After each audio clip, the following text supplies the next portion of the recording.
What is the stupidest thing you have ever done to try to be cool? Story 1. When I was 8, my sister had her friends over, all teenagers, and trying to be cool, I jumped on the trampoline in front of them and told them I'd do a backflip. I'd never done a backflip, so I landed on my neck, bounced off the trampoline, and broke my wrist. Story 2. Once when I was like 5, 7, I had a pair of pants with little red apples on. What turned out to be the back pockets. I thought surely such a fabulous detail would be worn in front so everyone could see. I was about to climb in the truck when my dad started laughing and asked if a monkey dressed me. I cried lol. Story 3. I showed up to a party in Cornfield with some classmates. I drank a liter of vodka and a 6-pack of Mikes in about an hour and a half. I remember laying on the ground vomiting and backing away from where I was throwing up.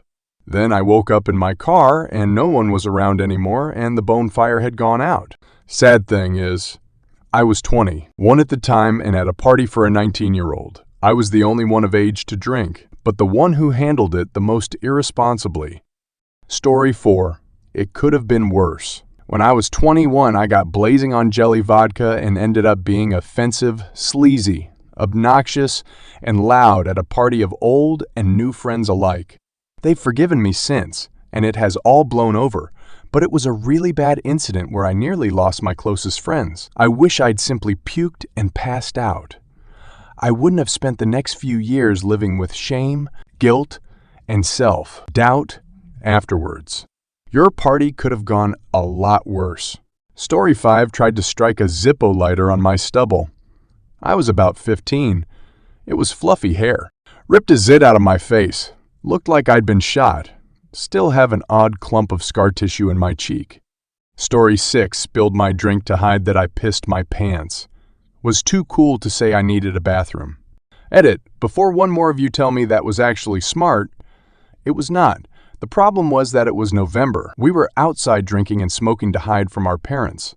So when I did, the quick thinking how to hide my wet pants, I forgot that pee is warm and it was a cold night.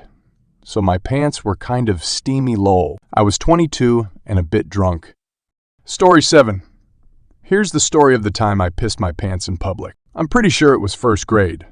I was definitely potty trained by this time. I wasn't a bedwetter. I never had accidents. If I needed to hold it for a little while until we got to a bathroom, fine. I was solid. Anyway, in my class, there were several boys who would ask to go to the bathroom, then just hang out and play in there. It was their loophole to get out of class for a while. I was not in the loop, and I knew none of this.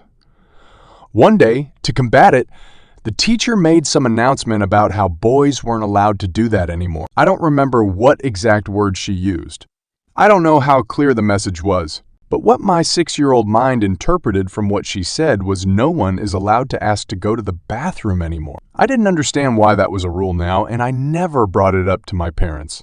But I listened to the rule. Probably a week or two later during class, I had to pee extremely badly, but I knew I couldn't ask. So I just sat there silent, trying desperately not to pee. Made it an eternity before I realized I was pissing my pants while sitting at my desk. Story 8. We had a teacher when I was about 7 or 8 who said we couldn't have toilet breaks during lessons. She didn't get one, so why should we? Not a problem for me. I didn't like weeing at school. Until one day, I was desperate. 30 minds to break, I could make it.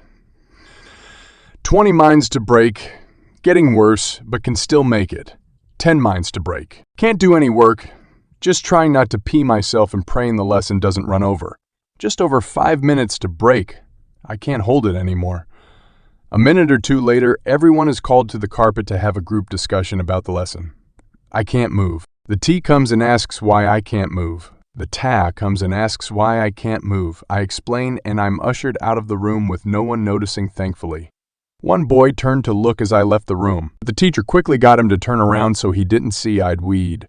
The next day, the teacher asked why I didn't ask to go.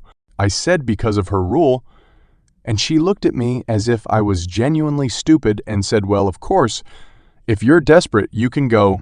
Pardon me if the first thing I ever heard out of your mouth was that couldn't go to the toilet during lessons ever, and took that as your word. Story 9 in first grade. I was very jealous of people with glasses. I wore an old pair of my mom's sunglasses and said they were prescription. So I was what? Wish, wearing giant 1970s woman sunglasses and couldn't see shit. My teacher saw right through it, of course. Something I couldn't do.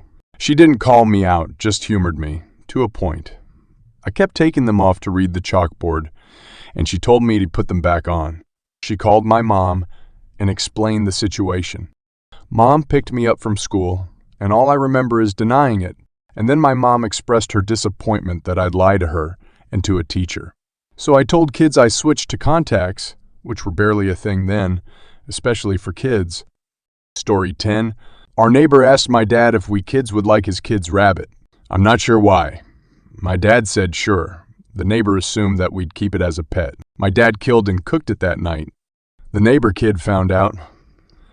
I'm guessing that his dad asked, "How's the rabbit?" and my sarcastic and not terribly sensitive dad said that it was delicious. Anyway, a few days later, the neighbor kid went up to my brother, yelled, "You ate my rabbit," and punched him in the stomach. Story 11. In second grade, I forced my mom to sign Nolan Ryan on my ball and took it to school to tell everyone I caught it at a game. It didn't take long for it to be pointed out that what I had brought was in fact a softball, not a baseball. Story 12. Not stupid, just mean and regret it. Some of the popular kids were being my friend, or just pretending to be, I don't know. I stole one of the nice teacher's candy bars out of her cupboard. I didn't get caught, so I saw her take out the empty box and look around the room disappointed. Felt like garbage. Story 13. In sixth grade, we had the nicest teacher. One of the things she would do is give candy to anyone who finished their assignments in class. Well, one of the popular girls started taking candy without doing her assignments. The teacher left the bag of candy by the door, and soon about half of the kids in class started doing it too. She finally noticed and started crying because she really trusted us. We lost our fun Friday that week and instead sat in silence for an hour. She stopped giving out candy. Story 14. Someone who had been smoking for 30 years told me that he started smoking because his high school girlfriend smoked. He said that he hated the taste of a smoky kiss, so he would have a quick cigarette before meeting her, so his breath was already smoky. He then got addicted and couldn't quit.